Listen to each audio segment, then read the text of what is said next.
ایک امام صاحب نماز میں قرات کرتے ہیں، اور کیا قرات کرتے ہیں؟ ایاک نعبد و ایاک نستعین میں نستعین کی جگہ پڑھتے ہیں نستعین۔ آپ نے بعض مسجدوں میں دیکھا ہوگا ایاک نعبد و ایاک نستعین۔ اب قرآن پڑھنا آتا نہیں ہے، اور 1000 بندوں کی امامت کرنے کے لیے یہ بندہ آگے بیٹھا ہوا ہے، ہزار لوگوں کے جمعے برباد ہو رہے ہیں ان کے غلط قرآن پڑھنے کی وجہ سے۔ اعلیٰ حضرت امام اہل سنت سے سوال ہوا کہ اگر کوئی امام صاحب نستعین پر الف پڑھ لیتا ہے نستعین تو نماز ہو جائے گی یا نہیں ہو جائے گی؟ اعلیٰ حضرت امام اہل سنت نے ارشاد فرمایا تو قرآن غلط پڑھنا ہے، یہ بے معنی لفظ ہے، کوئی معنی نہیں ہے، بے معنی لفظ ہے، یہ تو نماز فاسد ہو جائے گی جو اس طرح سے قرات کر رہا ہے۔ اب اگر امام قرات کر رہا ہے اور جمعے کے دن قرات کر رہا ہے، پیچھے 1000 بندہ کھڑا ہے، سب کی نمازیں برباد ہو گئی ان موصوف کی وجہ سے۔ اسی طرح نعبدو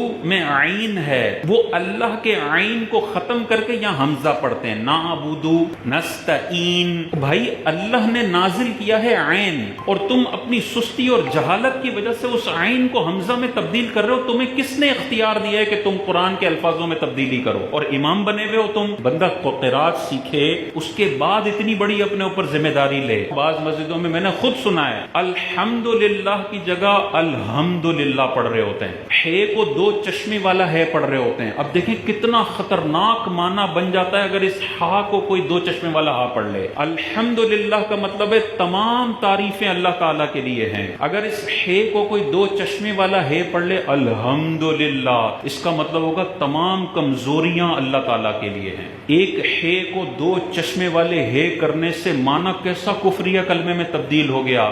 سارے مسالک کی کتابیں اٹھا کے پڑھیں، اگر امام الحمد کی جگہ الحمدللہ پڑھ رہا ہے اس کی بھی نماز فاسد ہو جائے گی، پیچھے سب کی نماز فاسد ہو جائے گی۔ عربی زبان حساس زبان ہے، اس کا ہا اگر ہے کر دیا معنی زمین آسمان کا فرق ہو جاتا ہے، اس کا عین حمزہ کر دیا معنی زمین آسمان کا فرق ہو جاتا ہے، اس کا شین اگر سین کر دیا معنی میں بہت بڑا چینج آ سکتا ہے۔ موٹے کاف کے ساتھ قلب کا مطلب ہے دل، اور اس موٹے کاف کو پتلا کاف کر دوں قلب، اس کا مطلب ہوتا ہے کتا۔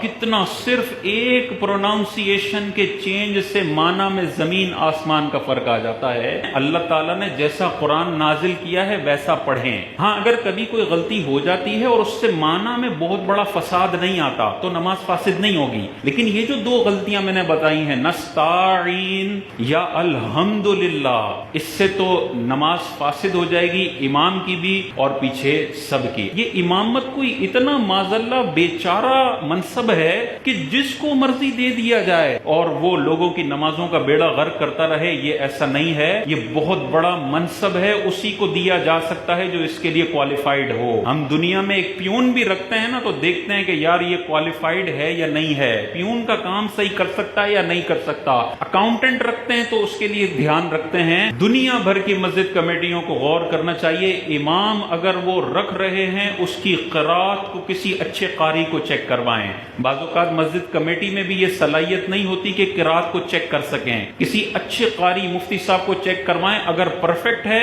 اس کو رکھ لیں، اگر غلطی ہے اس کو نکالے نہیں، اس کو 15 دن کا ٹائم دیں کہ بھائی آپ 15 دن میں یہ تلفظ ٹھیک کر لیں، اس کے بعد آپ بالکل پڑھائیں۔ اور ہم سب مسلمانوں کو بھی یہ غور کرنا چاہیے، دیکھیں پورا قرآن آپ صحیح پڑھیں یہ کوئی لازم نہیں ہے، لیکن جتنا نماز میں قرآن پڑھایا جاتا ہے نا وہ ضرور کسی قاری صاحب کو چیک کروا دیں، الحمد شریف پوری کسی قاری صاحب کو چیک کروا دیں، اور کم از کم 4 چھوٹی صورتیں کسی قاری صاحب کو چیک کروا دیں کہ اس میں کوئی بہت بڑی غلطی تو آپ نہیں کر رہے، تو آپ کو اطمینان ہو جائے گا کہ کم از کم نماز میں جو قرآن پڑھ رہا ہوں وہ میں ٹھیک پڑھ رہا ہوں، اس میں کسی قسم کی کوئی غلطی نہیں ہے۔